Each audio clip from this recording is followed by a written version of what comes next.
तो बच्चों आज हम पढ़ेंगे कक्षा 7 विषय गणित दक्षता अभ्यास 2 के प्रश्नों को। पहला प्रश्न इसका है ऋण 8 की घात 7 को गुणा रूप में लिखिए। तो आइए देखते हैं कि ऋण 8 की घात 7 का गुणा रूप क्या होता है।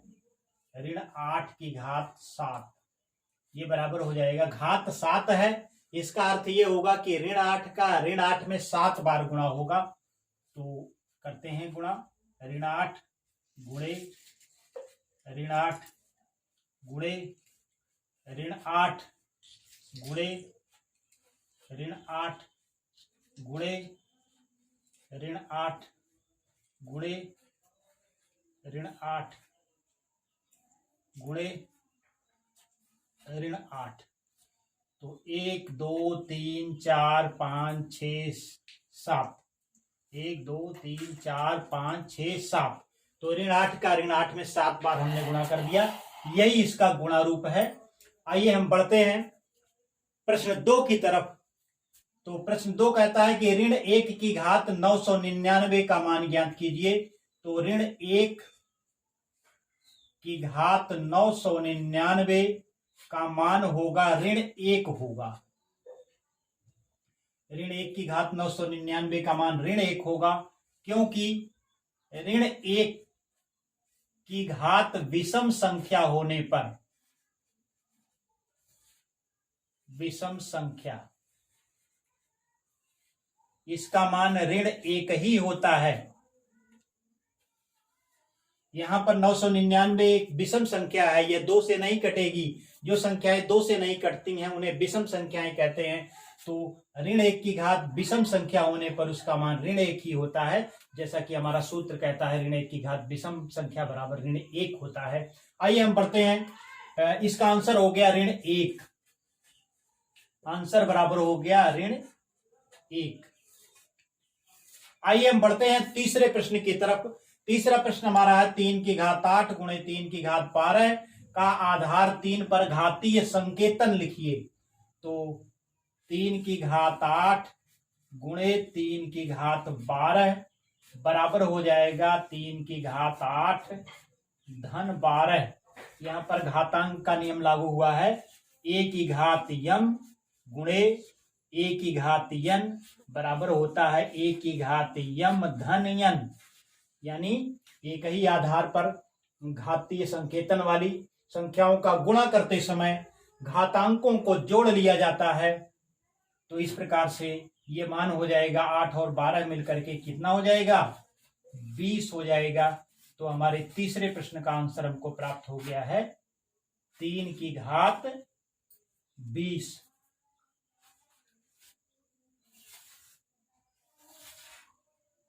तो इस प्रकार से हमारे 3 प्रश्न हल हो गए हैं। आइए हम बढ़ते हैं चौथे प्रश्न की तरफ। हाँ तो बच्चों चौथा प्रश्न हमारा है 9 की घात 7 भागे 9 की घात 3 का आधार 9 पर घातीय संकेतन लिखिए। आइए देखते हैं इसका हल क्या होता है। 9 की घात 7 भागे 9 की घात 3 ये बराबर हो जाएगा, क्योंकि भाग का चिन्ह है तो क्या हो जाएगी, घात क्या हो जाएगी, घट जाएगी। 9 की घात 7 ऋण 3 हो जाएगा और ये बराबर हो जाएगा 9 की घात 4। यहां पर घातांक का कौन सा नियम लागू हुआ है, a की घात m भागे a की घात n बराबर होता है a की घात m ऋण n। तो ये हमारा घातांक का नियम लागू हुआ है। तो इसका आंसर हमको प्राप्त हो जाएगा 9 की घात 4। तो इस प्रकार से हमारा चौथा प्रश्न हल हो गया है। आइए हम बढ़ते हैं पांचवें प्रश्न की तरफ। पांचवा प्रश्न है 8 की घात 5 ऋण 5 का मान ज्ञात कीजिए। तो इसका हल हो जाएगा 8 की घात 5 ऋण 5, यानी 5 में से 5 घटाएंगे तो आपको 0 प्राप्त हो जाएगा। 8 की घात 0 और 8 की घात 0 का मान क्या हो जाएगा, 1 हो जाएगा, क्योंकि a की घात 0 बराबर 1 होता है। ये घातांक के नियम के अनुसार a की घात 0 बराबर 1 होता है, इसलिए 8 की घात 0 का मान क्या हो जाएगा, 1 हो जाएगा। तो आंसर हमारा प्राप्त हो जाएगा 1। तो इस प्रकार से हमारे चौथे पांचवें प्रश्न हल हो गए हैं। आइए हम बढ़ते हैं छठे प्रश्न की तरफ। हाँ तो बच्चों, छठा प्रश्न हमारा है 2 की घात 3 की घात 8 का आधार 2 पर घातीय संकेतन लिखिए। यहां पर आप देखिए कि घात की घात है, तो घात की घात होने पर घातों का गुणा हो जाता है। 2 की घात 3 की घात 8 ये बराबर हो जाएगा 2 की घात 3 गुणे 8। यहां पर घातांक का कौन सा नियम लागू है? a की घात m की घात n बराबर होता है a की घात m गुणे n। तो ये घातांक का नियम लागू हुआ है, तो ये हो जाएगा 8 त्रिक 24, 2 की घात 24। तो इसका आंसर हमको प्राप्त हो गया, आंसर बराबर 2 की घात 24। आइए हम बढ़ते हैं सातवें प्रश्न की तरफ। सातवां प्रश्न है ऋण 128 को ऋण 2 के घात के रूप में व्यक्त कीजिए। तो 128 का हम गुणनखंड यहां कर लेते हैं।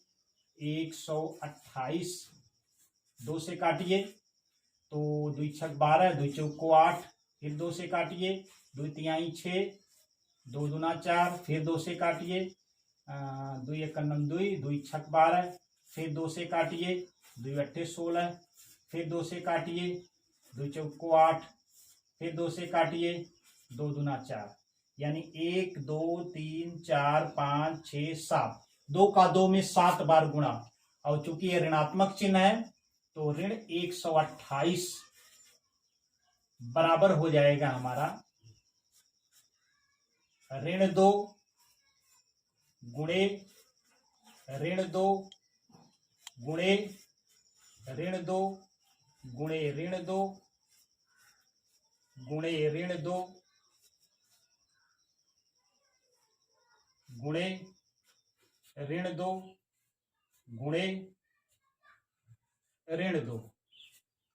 तो ऋण 2 का ऋण 2 में 7 बार गुणा हुआ है। 1 2 3 4 5 6 7, तो 7 बार गुणा हुआ है, तो ये हो जाएगा ऋण 2 की घात कितना हो जाएगा? 7 हो जाएगा। यही ऋण 2 आधार पर इसका घातीय संकेतन है। आंसर बराबर ऋण 2 की घात 7। इस प्रकार से हमारा सातवां प्रश्न हल हो गया है। आइए हम बढ़ते हैं आठवें प्रश्न की तरफ। बच्चों, आठवां प्रश्न हमारा है 7/9 की घात 2 भाग का चिन्ह है, उसके बाद 14/3 की घात 2 को सरल कर मान ज्ञात कीजिए। तो आइए इसको हम सरल करते हैं। 7/9 की घात 2, तो ये हो जाएगा 7 गुणे 7 बटा 9 गुणे 9। भाग का चिन्ह है 14 गुणे 14 बटा 3 गुणे 3। क्योंकि घात 2 थी तो इनका दो बार गुणा हो गया है। आइए आगे बढ़ते हैं हम। 7 गुणे 7 बटा 9 गुणे 9। अब इस भाग के चिन्ह को हम गुणा के चिन्ह में परिवर्तित कर देते हैं।